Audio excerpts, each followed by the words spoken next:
السلام علیکم. زه سلیم خان زیار. زمونږ ټول یو عمده مشکل دا دی چې مونږ یو پیښې ته په جدي سترګه نه ګورو، تر هغه پورې چې مونږ ته ښه لوی تاوان یا لوی زیان واړوي، هغې نه وروسته بیا یو پیښې ته په جدي سترګه ګورو. کوم ملکونه چې نن سبا په کوم بحران کې اخته دي، هغوی هم اول دې پیښې ته په جدي سترګه نه کتل، او اوس تاسو خپله ګورئ چې ایران، ایټالیا، امریکا، درې واړه ملکونه سخت بحران سره مخامخ دي. هغوی هم اول دې پیښې ته په جدي سترګه نه کتل. هغوی دا فکر کول چې دا وایرس یوازې په چین کې به پاتې کېږي او هماغه چین خلک به په هغې اخته کېږي او زموږ ملکونو ته به نه راځي. خو دا خبره غلطه ثابته شوه، ځکه چې هغه وایرس د هغوی ملکونو ته هم راغلل او هغوی ته ډېر تاوانونه واړول. او موږ هم باید دا پیښه جدي ونیسو او د خپل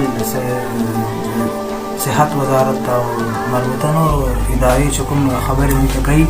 باید هغه خبرې موږ په جدي توګه ونیسو او په ځان باندې پام وکړو او خپل کورنۍ، خپل هېوادوالو باندې باید پام وکړو. او څه چې موږ ته هغوی وایي، کومې مربوطه ادارې وایي، باید د هغوی خبرو ته غوږ کېږدو او په ځان یې عملي کړو، تر څو د دې لوی مصیبت سره مخامخ نشو او د هغې څخه ځانونه او خپل هېواد، خپل هېوادوال وژغورو. صفري واصف صاحب وایي چې فرمایي کله وایي چې په تا چت غورځېږي نو تخته، ځکه چت یوازې په تا غورځېږي، ستا د ځان خطره دی نو ته باید تېښته وکړه. نو کله چې وایي اسمان غورځېږي، اسمان، نو بیا وایي هملته خپل ځای کې پاتې شه، ځکه چې اسمان یوازې په تا نه غورځېږي او دا په ټولو دنیا باندې غورځېږي. نو ته بیا دې وخت دا کوه چې اسمان ولا الله سبحانه وتعالی نه بخښنه غواړه، هغې ته دعاګانې کوه، استغفار وایه، تر څو الله تعالی د عذاب له تا څخه پورته کړي. نو قدرمنو، څومره مشکلات چې راځي، چیلنجونه راځي په دنیا کې انسان باندې، دې سره انسانانو ته په هغه کې ډېر فرصتونه هم وي. نو نن اوس په دې باندې خبرې کوو چې دې ورځو کې ټول په خپلو کورونو کې دي او ټولو سره ډېر فرصت دی، یعنې روزګار دی. نو دې باندې غږېږو چې دې فرصت نه څنګه استفاده کولی شو. ما خپله هم خپلو استادانو په یوټیوب کې چې هغوی کوم لیکچرونه ورکړي، د هغې څخه مې یو څه واورېدل، خپله مې هم کوشش کوم په خپل ژوند کې عملي کړو. ما ورباندې کار شروع کړی، لږ لږ غوښتل مې تاسو سره هم دا شریک کړم، تر څو دا په دې فرصت کې د هغه څخه ټول ګټه واخلئ او خپل وخت بې ځایه تېر نه کړئ. اول دې ته راځو چې نن سبا ټول په خپلو کورونو کې دي. نو تاسو کولی شئ په خپل کور کې خپل ماشومان، د هر څوک په کور کې ماشومان لري، که خپل ماشومان نه وي، خپل واړه ورونه، د کاکا زامن، ماما زامن، د عمه خاله زامن، کولی شئ هغوی سره د هغوی په درسونو کې مرسته وکړئ، ځکه چې ټولې تعلیمي ادارې بندې دي، انسټیټیوټونه، شخصي مکاتب، دولتي مکاتب، پوهنتونونه، همداس شخصي دولتي، ټول پوهنتونونه هم دې ورځو کې بند دي، ځکه چې دولت امر کړی چې د حمل تر 13 پورې باید دا ټول بند وي، تړلې وي. نو موږ کولی شو په کور کې د دې فرصت څخه په ګټې اخیستنې خپل ماشومانو ته درس ورکړو، هغه ته روزنه ورکړو، تر څو چې د هغې مکاتب شروع کېږي، په کور کې به یو څه ډېر څه به یاد کړی. بل قدرمنو، دا یو ډېر ښه وخت دی چې موږ په خپل ځان کار وکړو، ځکه چې فرصت دی او هر چا سره ډېر وخت دی. ځکه څلېرویشت ساعته ټول روزګار په کور کې، ټول قرنطین، بیرون خو نه شو وتلی. نو باید دا 40 ساعته څرنګه تېر کړو، دې ته باید یو مهالویش وټاکو. نو کله چې موږ خپل ژوند کې مهالویش ولرو او د هغې په مطابق ژوند وکړو، زندګي وکړو، نو بیا موږ نه بور کېږو. کله چې د ژوند کې مهالویش نه وي، نو هغه ژوند هم داسې بور شانتې وي، ځکه چې کله به کور ته ننوځې او کور نه به کله بیرون ته به ځې او زړه به د یو چېرته ملېږي. کله چې تا سره مهالویش وي، د هغې په مطابق د ژوند عمل کړی وي. مثال څنګه مهالویش داسې په دې ډول چې خوب وخت معلوم وي، سهار به څو بجې پاڅېږم څو بجې چای وڅښم یعنې کله زه باید څه وکړم مطالعه وکړم د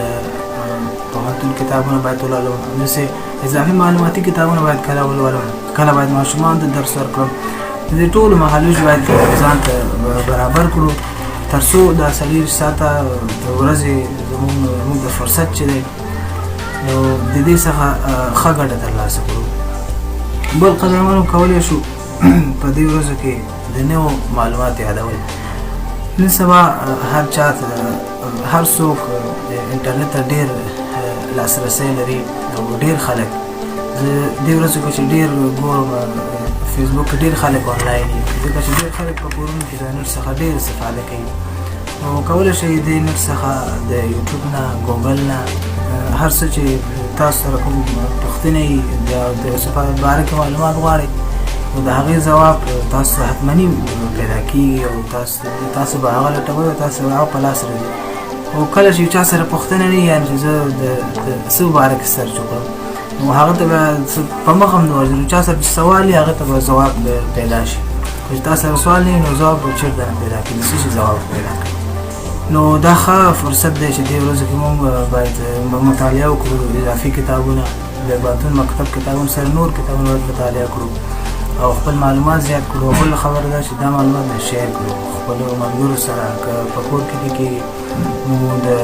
فیسبوک له لارې وټساپ له لارې یعنې خپلو ملګرو سره هغه باید شیر کړو تر څو هغوی هم د دې څه نه خبر شي د هغوی معلومات هم اضافه شي ستاسو هم معلومات ډېر شي تاسو چې یادوئ هغه باید نور خپل ملګرو سره هم شریک کړئ بل قدرمنو دا ډېر بل ښه فرصت دی د عبادت لپاره او دې ورځو کې خو عبادت ته باید ډېر توجه وکړو ډېر وخت ورکړو او الله تعالی نه ډېر دعاګانې وغواړو استغفار ډېر باید الله تعالی ته متوجه شو ځکه چې دا کوم څه چې راغلی وایرس نو الله تعالی زموږ له سر نه لرې کړي موږ خپل بندهي کوشش کوو کوم مسایل چې د هغه اختیاروو نور زموږ توکل په الله نو دا یو ډېر ښه فرصت دی دې ورځو کې عبادت خصوصا پنځه وخته لمونځ خو باید پرېنږدو او دې سره سره ذکرونه تلاوت حتمي باید وکړو او نور نیک اعمالونه چې دي خپل غریب ورونو سره څومره زموږ وسه کېږي باید هغوی سره مرسته وکړو او څومره چې زموږ وس توان یې باید نیک عمل ډېر وکړو دې ورځو کې بل قدرمنو ډېر ښه فرصت دی دې ورځو کې باید موږ خپل عادتونو باندې کار وکړو کوم بد عادتونه چې لرو باید هغه خپل عادتونه پرېږدو او ځان ته نوي عادتونه خپل کړو ښه عادتونه ځکه چې دې ورځ ښه فرصت دی او باید ځان نوی عیار کړو او نوی ژوند پیل کړو او باید زموږ چې کوم بد عادتونه دي باید هغه بد عادتونه له ځان څخه لرې کړو او ځان ته نوي عادتونه خپل کړو او بس دا څو خبرې وې غوښتل مې ما خپله استادان نه واورېدل خپله لږ لږ پرې لګیا یم عملي کوم انشاءالله ژوند کې او تاسو سره هم شریک کړم تر څو تاسو هم دې په خپل ژوند کې ښه ګټه واخلئ او خپل ځان او هېوادوالو خیال ساتئ زنده باد